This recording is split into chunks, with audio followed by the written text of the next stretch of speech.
Hey everyone, it's Jeannie. Strap in. We have a very long theory today. So for today's theory, I want to be asking, could Lesser Lord Kusanali be the original Dendro Archon's familiar? This theory actually came to me while playing through the Inazuma Archon quest. By now, we've met 3 Archons, each having their own familiar. Venti, aka Barbados, has Dvalin, aka Storm Terror. Zhongli, aka Morax, has Ijdaha, and A, aka Ball, I think, has Ye Miko. Yet one of these 3 isn't like the others. Personally, I think that each of the Archon's familiars are setting up a separate narrative that the game's lore will explore at some other time, either after the Archon quests are complete or as a separate event sometime in the future. My reason for believing this? Well, Dval and Ishtar are both dragons, which we know are species that come from the Light Realm, and are to an extent the descendants of the 7 Sovingers, who, and I quote, were the rulers of the old world. Before the appearance of the primordial one, after 40 years of battle, the 7 Sovingers were vanquished, and those who refused to yield to the primordial one fled to the depths of the ocean. We also know that a new race of Sovingers is being born, with the Hydra Sovinger said to be born in human form, and possibly be a future playable character. This Hydro Sovinger could maybe possibly be the future familiar of the Hydro Archon. I say this because so far we've only seen 2 types of familiars, dragons and a creature with a human form, like Ye Miko. If we try to organize this into 2 neat little groups, and my brain desperately needs a pattern to cling to, we could conclude a bit with a stretch that the next familiar we see will also be a creature that's not a dragon with a human form. Following that, the next 2 regions, Fontaine and Notland, will have Archons who could possibly possess familiars that are part of the new Sovingers, making them a mix of the 2 types of familiars we've already seen, thus being dragons with human forms. I know it's a bit complicated, but it kind of makes sense in the fractured thing that is my brain. Now that we have some backstory for this theory, let's get into why Lesser Lord Kusanali could be the Archon of the Woods' familiar. First off, let me point out that we don't really know what makes an Archon an Archon. The original 7 Archons were the winners of the Great Archon War, and save for Venti and Zhongli, the rest of the current 7 Archons are related to the previous ones, although to what extent we don't know. Only knowing that the single case we've seen with Raiden A and Makoto shows that Archonhood can be passed on to a blood relative, such as a sister.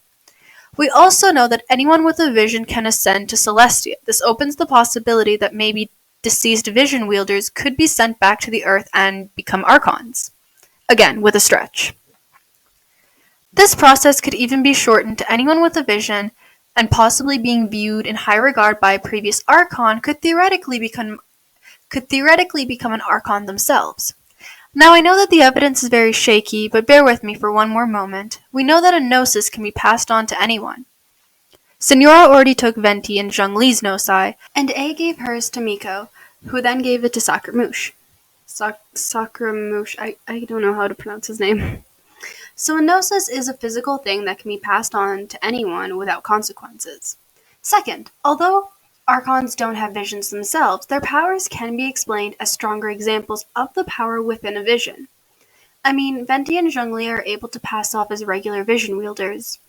So, is it possible to hone one's vision-wielding abilities to be on par with that of an Archon's powers? And if so, then if you're as strong as an Archon and own Gnosis, then what's stopping you from becoming an Archon yourself?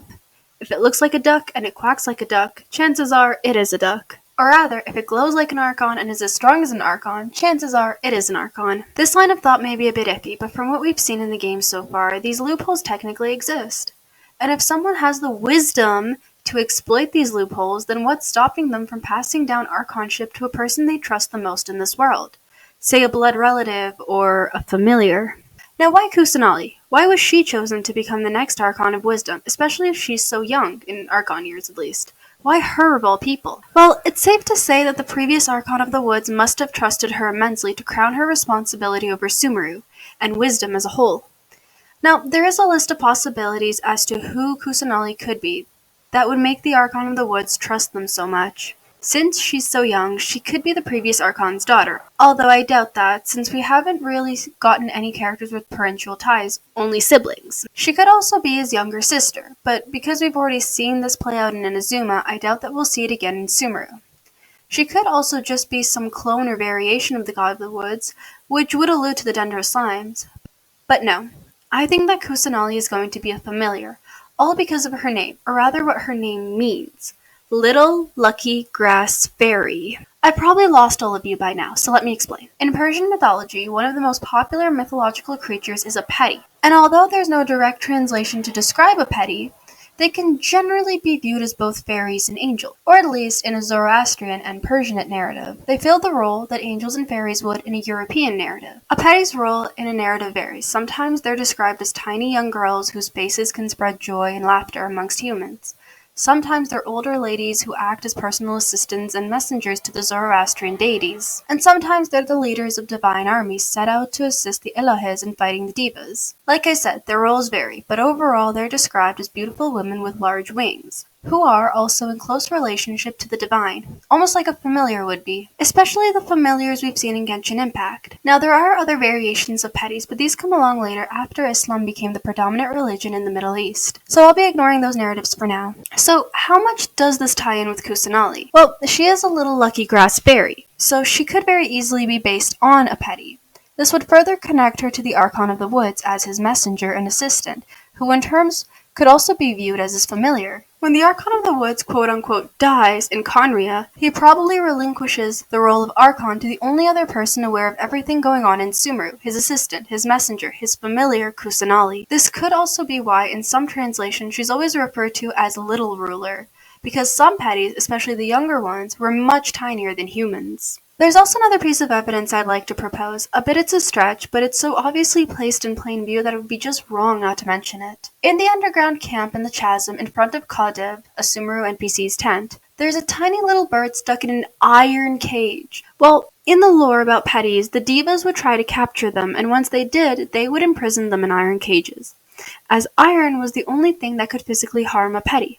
In case you were wondering where the idea of fairies being allergic to iron came from, now you know. Well, maybe the little bird stuck in the cage was alluding to that story, since Kadev does mention Sumeru, and I think Kusanali as well. It could also be further pointing to Kusanali being a petty and the previous Archon's familiar. Now, going an extra mile in an already long theory, I'd like to point out one more thing. What if knowledge being kept as a currency or resource isn't something that Kusanali is doing? We know from the Genshin manga that Sumeru has Deeps, and their role in Genshin is the same as their role in Persian mythology, to cause trouble and headaches for everyone, pretty much. So it would come as no shock that the Deeps somehow are keeping Kusanali in an iron cage, figuratively or literally, and are technically the ones calling the shots under Kusanali's name. No doubt this plot was orchestrated by the Fatui. By the way, if you want to hear my Sumeru Fatui theory, it's on the upper right hand corner. Finally, I'll leave you with one last thing. If Baiju is the real Archon of the Woods, theory about that on screen right now, as some people have speculated, then there could be another reason, other than personal research for immortality,